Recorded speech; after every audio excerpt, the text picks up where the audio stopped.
दो नन्हे दिल, दो बड़ी लड़ाइयाँ और एक जीवनदायी परिणाम।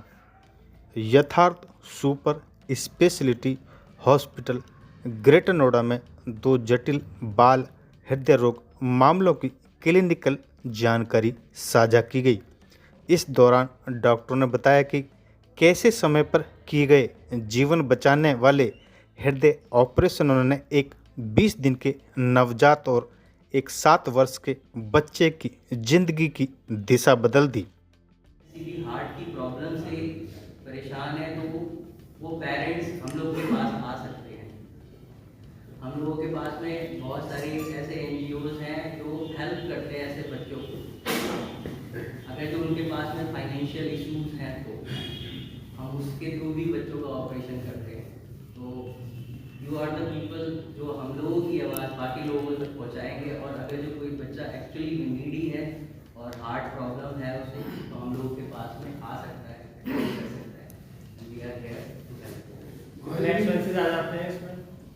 इट डिपेंड्स अपॉन क्या सर्जरी या क्या बीमारी है बच्चे को। सपोज दैट जैसे बच्चा है क्या ये पीडियाट्रिक कार्डियक सर्जरी का सबसे कॉम्प्लेक्स डिसीज बोलते हैं। इसे ट्रांसपोजिशन ऑफ ग्रेट आर्टरीज बोलते हैं। इसमें हम लोग आर्टेरियल स्विच ऑपरेशन करते हैं।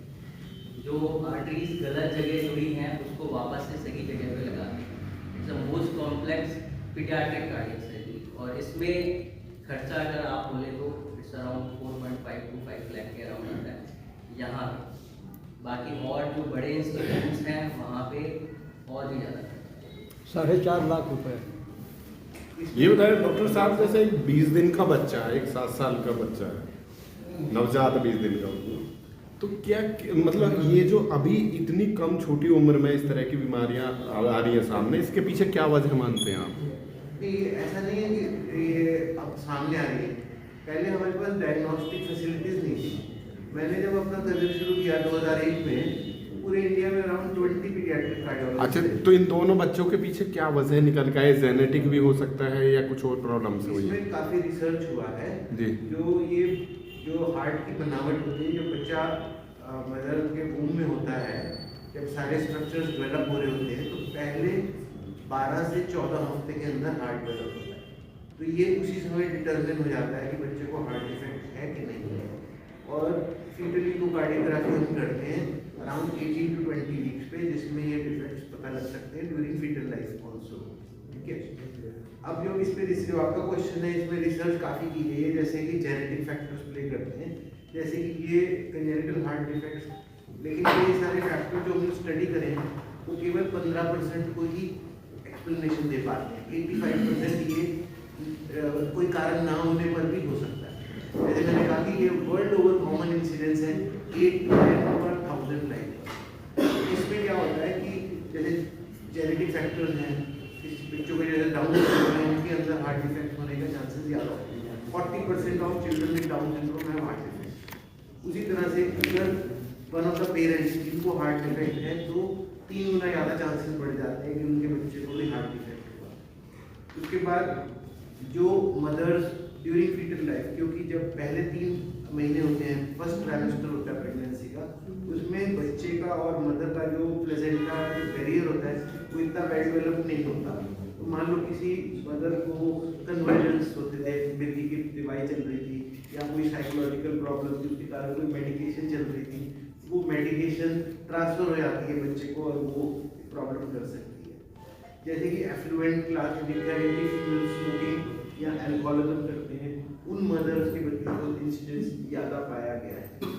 उसके बाद जैसे रिलेटेड मैरिजेस होती हैं इन मुस्लिम्स या फिर बाहर के कंट्री में जो मुस्लिम हैं, तो कंसेंगुइनस मैरिजेस इनको कहते हैं, इनमें भी ये इंसिडेंस ज़्यादा कॉमन है, जो कि ये बताता है कि जेनेटिक फैक्टर्स काफ़ी प्ले करते हैं पार्ट। फिर जो ऐसी कंट्रीज जैसे इराक है या जहाँ पर जैसे यूक्रेन है, जहाँ पर काफ़ी लड़ाइयाँ चल रही हैं, वॉरफेयर हो रहा है, न्यूक्लियर रेडिएशन आते हैं, तो रेडिएशन एक्सपोजर से भी उस समय पे अगर कोई प्रेगनेंसी चल रही है तो बच्चे को हार्ट डिफेक्ट होने के चांसेस बढ़ जाते हैं। अच्छा, एक चीज़ और डॉक्टर साहब कह रहे थे, जो 7 साल का बच्चा बाहर निकला घर से, तो उसमें क्या कुछ पोल्यूशन वगैरह इसके भी सिम्टम्स मिले हैं?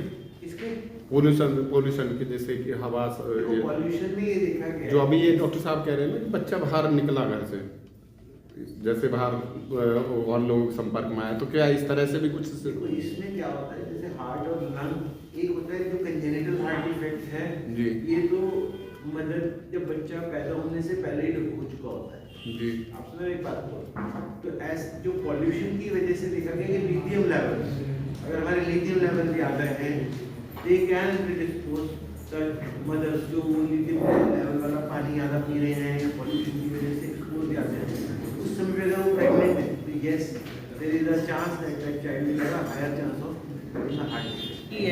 यथार्थ सुपर स्पेशलिटी हॉस्पिटल में we are doing exclusive paediatric cardiac surgery in UP, और इस प्रेस कॉन्फ्रेंस के थ्रू हम यूपी के सारे बच्चों से या सारे पेरेंट्स से ये कहना चाहते हैं कि अगर किसी भी बच्चे को हार्ट से रिलेटेड कोई प्रॉब्लम है और उसे सर्जरी की ज़रूरत है तो वो हमको रीच कर सकता है और हम उसकी पूरी तरह से हेल्प करेंगे किसी भी कार्डियक प्रॉब्लम को लेकर। सर, जो छोटा बच्चा का एक ऑपरेशन हुआ है, इसके बारे में बताएं, क्या किस तरीके का ऑपरेशन हुआ है, इसके बारे में। इस बच्चे का आर्टरीज है वो उनका कनेक्शन ठीक नहीं था, जो लंग की आर्टरीज थी वो यूजुअली राइट साइड से निकलती है, तो इसकी लेफ्ट से निकल रही थी, और जो लेफ्ट साइड से आर्टरी एयोटा है वो राइट साइड से निकल रही है। इसके कारण बच्चे का ऑक्सीजन लेवल काफ़ी कम था, और इन बच्चों को यूजुअली अगर ऑपरेशन ठीक समय में ना किया जाए तो इनके जीवन पे खतरा रहता है। तो ये बच्चे को जब नीलापन आया, फैमिली ने हमें रीच किया और हमने इमीडिएटली विदिन 24 आवर्स इसका सर्जरी किया, और बच्चा आई थिंक 7-8 दिन रहने के बाद डिस्चार्ज हो गया, अब बच्चा नॉर्मल है। सर, बात की जाए, आपने बताया कि एनजीओ के जो गरीब परिवार के हैं उनको एनजीओ की तरफ से आप मदद कर रहे हैं, वो कैसे है, इसके बारे में बताएं। हमारे पास कुछ संस्थाएं हैं जो हमारे साथ जुड़ी हुई हैं, जैसे हंस foundation, genesis foundation, have a heart foundation. तो ये फाउंडेशन काफ़ी अच्छा काम कर रही हैं, और जो बच्चे जिनका आर्थिक जो फैमिलीज ऐसी हैं जिनकी आर्थिक स्थिति अच्छी नहीं है, तो उसमें अगर उनके पास BPL कार्ड है या उनका जो एनुअल इनकम 2 लाख रुपए से कम है, तो ऐसे बच्चों को ये ऑर्गेनाइजेशन स्पॉन्सर करती हैं। तो इसमें यूजुअली कुछ केसेस में स्पॉन्सरशिप पूरी हो जाती है, कुछ केसेस में पार्टली फैमिली फंड करती है और पार्टली हम इन संस्थाओं से हेल्प लेते हैं। सर, इसमें खर्च कितने आते होंगे अगर बात की जाए? जो अगर एक सिंपल सर्जरी का हम करें तो इन फाउंडेशन के साथ हॉस्पिटल भी अपनी तरफ से सब्सिडी देता है, तो हम ये सर्जरी 2 लाख रुपए में कर देते हैं। और मेरे पास में है, मुझे नहीं लगा था इसकी सिचुएशन देख के कि दोबारा से ठीक हो पाएगा, लेकिन यथार्थ हॉस्पिटल वालों ने इतने अच्छे से ट्रीट किया इसको, आज ये स्वस्थ है। सबसे पहले क्या दिक्कत शुरू हुई थी बच्चे को? बच्चे को सांस लेने में तकलीफ हुई थी थोड़ी।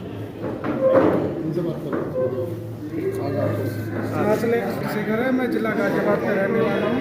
हमारे बच्चा जब 4 दिन का था, इसने दूध पीना कम किया था, फिर सांस लेने में दिक्कत होने लगी, तो हम पास के ही हॉस्पिटल में ले गए, फिर बेड से हमें रेफर यहाँ पे कर दिया गया। हम यहाँ पे यथार्थ हॉस्पिटल में आए थे, तो डॉक्टर वेद पटवार साहब से मिले थे, तो डॉक्टर वेद पटवार साहब की टीम है, जो टीम में डॉक्टर जिनेश सर है, डॉक्टर पराग शर्मा है, उन्होंने हमारे बच्चे का ऑपरेशन किया।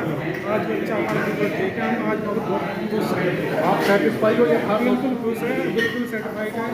और अभी हमने सोचा कि हम अपने बच्चे का नाम भी यथार्थ हॉस्पिटल के नाम पे रखेंगे।